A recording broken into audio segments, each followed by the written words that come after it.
El aire era denso, con olor a escape de coches y cemento mojado. La ciudad despertaba lentamente, con el sol apenas asomándose entre los edificios altos y grises. La estación del Metro Valderas, un laberinto lleno de gente, latía con su ritmo caótico de siempre. Los anuncios resonaban en las paredes, mezclándose con el murmullo constante de los pasajeros. La gente que iba y venía, con las caras marcadas por el cansancio de la rutina diaria, se movía por la estación. Cada uno con su propia historia, sus propios sueños y preocupaciones. Era un miércoles como cualquier otro, o eso parecía. La monotonía de la semana laboral se reflejaba en los rostros de los transeúntes. Don Raúl, un hombre curtido por el tiempo pero con un brillo juvenil en los ojos, se unió a la multitud. Su andar era pausado pero decidido, como si cada paso tuviera un propósito claro. Agarraba un portafolios de cuero gastado, con el trabajo de su vida cuidadosamente guardado dentro. Ese portafolios había sido su compañero fiel durante décadas. Su destino, el Archivo General de la Nación, un lugar donde el pasado susurraba secretos a quienes escuchaban con atención. Allí, los documentos antiguos esperaban ser descubiertos y comprendidos. Le sonrió a una niña pequeña que agarraba la mano de su madre. Sus ojos inocentes reflejaban los colores vibrantes del mapa del metro. La niña le devolvió la sonrisa, iluminando el momento con su alegría pura. Él tenía una cita con la historia misma. Cada paso lo acercaba más a su destino, a ese lugar donde el tiempo parecía detenerse. El tren chilló hasta detenerse, su llegada anunciada por un suspiro cansado de la vieja maquinaria. Las puertas se abrieron con un sonido metálico, invitando a los pasajeros a entrar. Las puertas se abrieron, liberando una ola de gente y una cacofonía de sonidos. El bullicio era ensordecedor, pero don Raúl se mantuvo sereno. Don Raúl, perdido en sus pensamientos, entró. Sus ojos escudriñaban el vagón, buscando un lugar donde sentarse. Sus pasos resonaron en el vagón casi vacío. Cada paso lo alejaba de lo familiar y lo acercaba a lo desconocido. El eco de sus pasos parecía contar una historia de soledad y determinación. Mientras el tren se ponía en marcha, adentrándose en la oscuridad entre estaciones, una sensación de inquietud se apoderó de don Raúl. La oscuridad del túnel parecía reflejar sus propios miedos y dudas. Se ajustó los lentes, su mirada recorriendo a los pocos ocupantes del vagón. Cada rostro contaba una historia, cada mirada un secreto. Una pareja joven, ajena al mundo, susurraba palabras dulces. Sus risas suaves eran un contraste con el ambiente sombrío del vagón. Una anciana, con el rostro marcado por la sabiduría de los años, aferraba su rosario. Y luego, nada. El silencio se hizo palpable, como si el tiempo se hubiera detenido por un instante. El vacío entre él y los demás pasajeros se sentía inmenso, como si un abismo se hubiera abierto en la misma tela de la realidad. Don Raúl se sumergió en sus pensamientos, preparándose para lo que estaba por venir.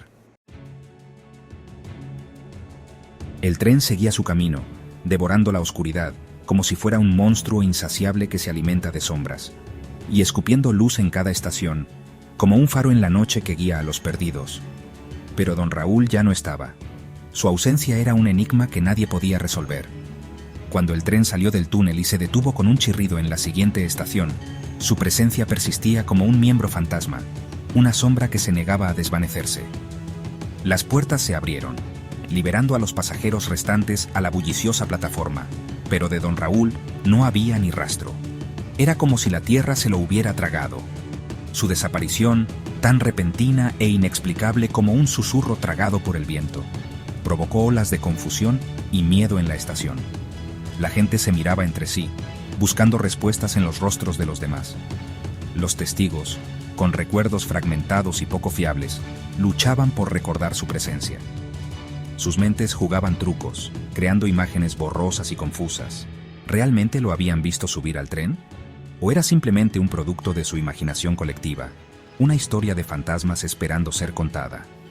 Las preguntas se multiplicaban, pero las respuestas seguían siendo esquivas.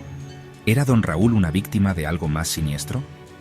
Los días se convirtieron en noches y cada hora que pasaba profundizaba el misterio. La ciudad, normalmente vibrante, parecía estar atrapada en un estado de espera. Don Raúl había desaparecido sin dejar rastro, dejando un vacío en los corazones de quienes lo conocían, y una ciudad conteniendo la respiración, suspendida entre la incredulidad y el temor. La incertidumbre se cernía sobre todos. La noticia se extendió como la pólvora por las calles laberínticas de la Ciudad de México, llevada en los susurros de los vendedores ambulantes y en los ceños fruncidos de los pasajeros del metro. Cada esquina tenía su propia versión de la historia. La policía, con escepticismo en sus rostros, inició una investigación. No podían ignorar la creciente preocupación pública. Registraron los túneles, sus linternas cortando la oscuridad como cuchillos de plata. Cada rincón fue examinado minuciosamente. Entrevistaron a testigos, cuyas preguntas fueron recibidas con encogimientos de hombros y respuestas vacilantes. La verdad parecía más esquiva que nunca. Cuanto más buscaban, más profundo se volvía el misterio. La desaparición de don Raúl se convertía en un enigma insondable. Don Raúl, parecía, simplemente había dejado de existir. Su ausencia era un eco persistente en los túneles del metro, un recordatorio de lo frágil que puede ser la realidad. La investigación, obstaculizada por relatos contradictorios y la corriente supersticiosa de la ciudad, avanzaba a tropezones. Los detectives, frustrados por la falta de pruebas concretas, se encontraban en un laberinto de rumores y miedos infundados. Algunos testigos, con voces temblorosas por un miedo que no podían articular, hablaron de un grito escalofriante que resonó en los túneles justo antes de que don Raúl desapareciera. Este grito, según ellos, no era humano, sino algo más profundo y primitivo. Otros, con los ojos muy abiertos por un terror que rayaba en la locura, juraban haber visto sombras moviéndose justo al borde de la plataforma, como si las mismas paredes del metro guardaran secretos que era mejor no perturbar. Estas sombras parecían tener vida propia, deslizándose y retorciéndose en la penumbra. Una pareja joven, con rostros pálidos y ojerosos, afirmó haber visto una figura parecida a don Raúl, con los ojos desorbitados por el pánico, luchando contra manos invisibles que lo arrastraban hacia la oscuridad. La descripción de la pareja era tan vívida que muchos comenzaron a dudar de la línea entre la realidad y la ficción. Su testimonio, aunque descartado por las autoridades como la imaginación juvenil, alimentada por películas de terror, provocó escalofríos incluso en los detectives más curtidos. Los investigadores, aunque escépticos, no podían ignorar el creciente número de relatos similares. Un indigente, con la ropa andrajosa y la barba enmarañada, salió del túnel con una mirada salvaje en los ojos. Su aparición repentina y su estado desaliñado añadieron una capa más de misterio a la ya inquietante situación. Balbuceaba sobre criaturas que acechaban en las sombras, sus formas cambiantes e indefinidas, sus ojos brillando con una luz antinatural. Sus palabras, aunque incoherentes, resonaban con una verdad que muchos no querían aceptar. Hablaba de voces que susurraban promesas de poder y olvido, de pactos hechos en la oscuridad, que ninguna persona cuerda se atrevería a hacer. Estas voces, según él, ofrecían tentaciones irresistibles a aquellos que se aventuraban demasiado cerca. Sus divagaciones, descartadas como los desvaríos de un loco, hicieron poco para calmar la creciente inquietud que se había apoderado de la ciudad. La gente comenzaba a evitar el metro, temiendo lo desconocido que acechaba en sus profundidades. El metro, una vez símbolo de progreso y modernidad, se había convertido en una fuente de miedo, un lugar donde el velo entre lo real y lo sobrenatural parecía peligrosamente delgado. La ciudad, envuelta en un manto de temor, esperaba con ansias respuestas que parecían cada vez más lejanas. Los días se convirtieron en semanas, y la búsqueda de don Raúl continuó sin cesar. La policía, su escepticismo inicial reemplazado por un respeto a regañadientes por lo inexplicable, siguió cada pista, sin importar cuán improbable fuera. Revisaron horas de grabaciones de seguridad granuladas, con la esperanza de vislumbrar los últimos momentos de don Raúl. Pero las cámaras, como si conspiraran para guardar sus secretos, solo ofrecían estática y sombras. Buzos, con movimientos torpes en las turbias profundidades del antiguo sistema de alcantarillado de la ciudad, buscaron cualquier señal de don Raúl, pero sus esfuerzos resultaron infructuosos.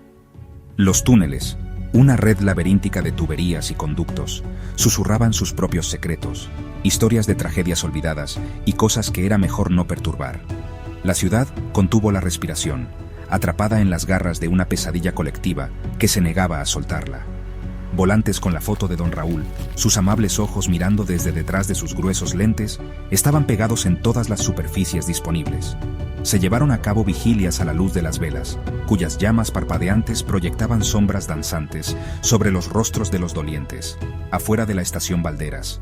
Sus oraciones una mezcla de esperanza y resignación. La ciudad se negaba a rendirse, aferrándose a la creencia de que en algún lugar, de alguna manera, don Raúl seguía vivo.